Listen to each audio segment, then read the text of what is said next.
大使先生，我们知道今年对两个国家的外交关系特别重要，就是保加利亚共和国与中华人民共和国建立外交关系70周年。保加利亚是第2个承认新中国的国家。那么，回顾历史，您将如何定义两国的关系？你认为有哪些历史人物和事实在这70年来的关系发展中做出了不可磨灭的贡献？首先，我要感谢保加利亚外交部外交学院在两国建交70周年之际组织这次采访活动，让我们呢共同回顾两国建交70周年的这个发展历程，同时也有机会呢向观众朋友们致以亲切的问候。中保之间有着深厚的友谊，建交以来，两国关系经受住了国际风云变幻的考验，始终保持健康平稳发展。双方理解和支持彼此核心利益和重大关切，在对方遇到困难的时候呢，也及时伸出援手。我们的传统友谊历久弥新。保加利亚是继前苏联之后第2个承认并与新中国建交的国家。但是呢，我在许多拜会活动当中也发现一个非常有意思的问题，有意思的情况。许多保加利亚朋友都纠正我说，不是，前苏联呢已经不复存在，所以保加利亚应该是当今世界上第1个承认新中国的国家。保加利亚为此而自豪，我们同样为有保加利亚这样的好朋友、好伙伴而感到自豪。中保是战略伙伴。7月初，习近平主席和拉德夫总统共同宣布了将两国关系提升为战略伙伴关系。这是中保关系发展史上的又一重要里程碑，体现了两国领导人对双边关系的重视和期待，标志着两国关系进入了崭新的阶段。我认为，战略伙伴关系意味着两国间有一种更深的信任，有更大的责任。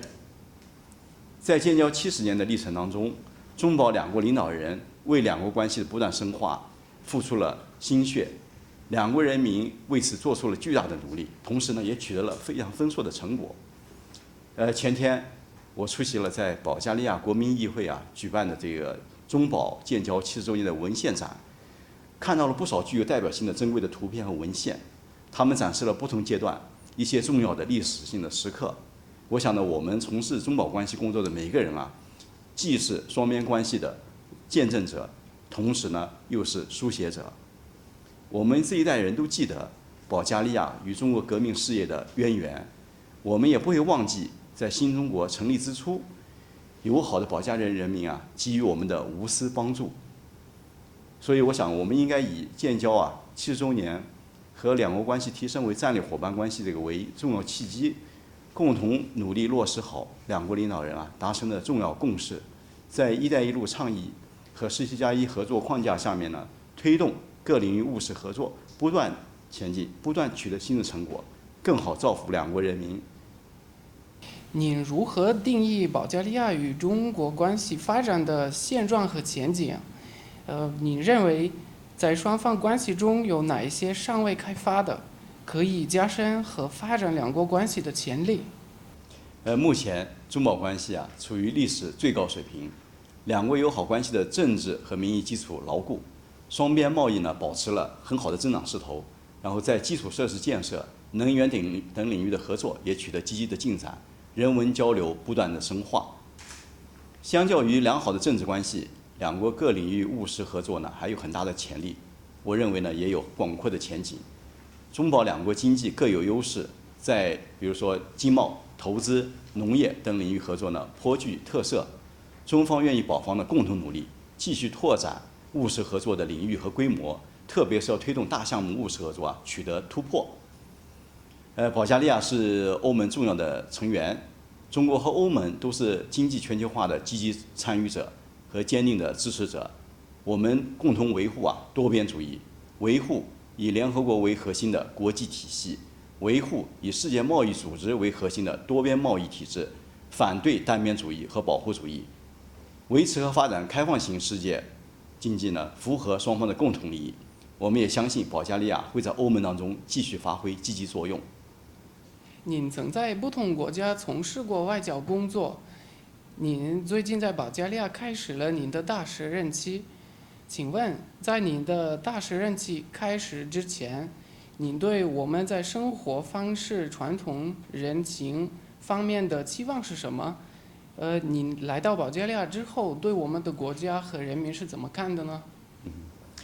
这次是我第一次到中东欧地区工作，但是呢，对保加利亚我并不感到陌生，因为从小我就知道，在欧洲那遥远的欧洲大陆有一个和中国一样有着悠久历史和灿烂文明的友好国家，那就是保加利亚。我也知道这个基列尔兄弟发明了这个基列尔文字，为斯拉夫民族的宗教和文化传承发挥了重要的作用。在长达500年的异族统治下，保加利亚人民保持了自己的宗教和文化，所以呢，保加利亚人民坚贞不屈的民族精神给我留下深刻的影响。两国人民历史上相似的经历更拉近了我们之间的情感。我们祖先给我们留下了宝贵遗产，值得我们一代一代传承下去。我还知道，保加利亚是著名的叫玫瑰之国，玫瑰精油举世闻名，有液体黄金的美称。还有呢，保加利亚的酸奶、葡萄酒等特色的这个特制的农产品受到越来越多的中国消费者的欢迎。保加利亚位于欧洲通往亚洲的门户地理位置重要，也是距离中国最近的欧盟成员国。保加利亚在这个文化、教育、农业、数学、计算机以及艺术体操、举重、足球、网球等那个运动项目上面具有世界级的水平。另外呢，保加利亚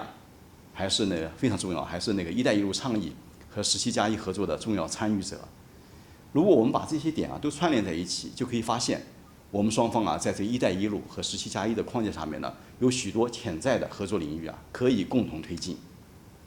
保加利亚社会高度重视中国人民的历史智慧、文化财富和文明深度。中国的社会经济发展和技术进步真引人注目。在极短的时间里，中国已发展成为世界第2个经济大国。在您看来，成功的不可缺少的因素是什么呢？当今保加利亚对中国的这么伟大的一个国家，还有哪一些地方它要增进了解呢？中国的成功得益于中国共产党的英明领导下坚持改革开放的基本国策，中国人民团结奋进谋发展。经过多年的实践和摸索，我们找到了一条适合中国国情的发展道路，那就是中国特色社会主义。而中国共产党领导是中国特色社会主义最本质的特征，也是中国特色社会主义制度的最大优势。新中国成立以来，特别是从1978年实行改革开放政策以来中国发生了天翻地覆的变化，面貌焕然一新，人民生活水平蒸蒸日上。当然，同时我们也清醒地认识到中国仍然是世界上最大的发展中国家。中国的人均 GDP 只有美国的1/7，欧盟的1/4，在世界上现在排位排到了70多位。然后在那个人均自然资源方面它的占有量也远低于世界的平均水平。中国还有相当数量的贫困人口，另外这个城乡还有地区差距仍然很大。所以整个发展水平总体上，我们认为还处于从那个中低端向中高端过渡的那个阶段。所以中国将长期处于社会主义的初级阶段，这个基本国情没有改变。然后习近平总书记提出了中华民族伟大复兴中国梦和2个100年奋斗目标。也就是说在中国共产党成立100周年的时候我们要实现第1个目标，就是要全面建成小康社会。然后到了新中国成立100周年的时候，我们要实现第2个目标，也就是要建成富强、民主、文明、和谐、美丽的社会主义现代化强国。我们有信心，在以习近平为核心的党中央领导下面，坚定不移地走新时代中国特色社会主义道路，实现中华民族的伟大复兴的中国梦。中保2国国情不同，但是中方尊重保加利亚人民根据自己本身的国情自主选择的发展道路。从我们2个国家的人均 GDP 来看中国和保加利亚处于相似的发展阶段，双方应该进一步加强发展战略对接，找到更多的利益契合点，大力推进务实合作，促进2国的共同发展。我们有句话常说叫国之交在于民相亲，民相亲在于心相近。所以呢，两国人之间的交往啊，是增进相互了解的最好的途径。我们呢，热情欢迎啊更多的保加利亚朋友到中国去看看。大使先生，如果你允许的话，我还有一个私人的问题。除了外交工作之外，你还有什么兴趣呢？什么样的东西能增进您身心的发展？我有许多兴趣爱好，比如说爱听音乐、爱读书、喜欢爬山，也喜欢远足，还爱打乒乓球，喜欢游泳。但是呢，到保加利亚以后我发现我的闲暇时间很少，因为呢，中保关系发展很快，我们有许多有益于两国和两国人民的事情可以去做，因此呢，多数的业余爱好只好忍痛割爱。Martin， 你是学习中文的，肯定知道中国有句古话叫做呢“读万卷书，行万里路”。我来保加利亚不久，那个博里索夫总理就给我布置了很重要的任务。他说你在你任期里面要在保加利亚多走走，多看看。我已经到过一些地方拜会了一些大区区长和市长，也参加了特别有意思的这个叫科普里夫斯提策的纪念4月起义的活动，还去了卡洛夫和卡赞拉克的玫瑰节，前段时间也去了这个丘斯滕迪尔的樱桃节，上个周末呢，我们还看了一下这个罗真的民俗节等等，还参观了一些这个经济园区和企业。现在呢，就是去各地走访已经成为我的一大兴趣。然后我想呢，只有通过实地走访，进行深入的调查研究，多跟保加利亚人民接触，才能真正了解保加利亚，了解保加利亚人民，才能呢为中保的务实合作找到更多的机遇。因此呢，我很大的愿望就是呢，在任内能够走遍保加利亚，寻找更多的这个灵感，来贡献于我们两国关系的发展，加深两国人民的友谊。非常感谢。也非常感谢你专门到使馆来进行这么一个非常有意义的 interview。我想呢，通过今天的这个专访也可以让中国和保加利亚人民更多了解这个中保关系，特别是了解中保关系的重要性。我想呢，我们双方的人民也会对我们今后关系进一步发展充满信心。谢谢，谢谢。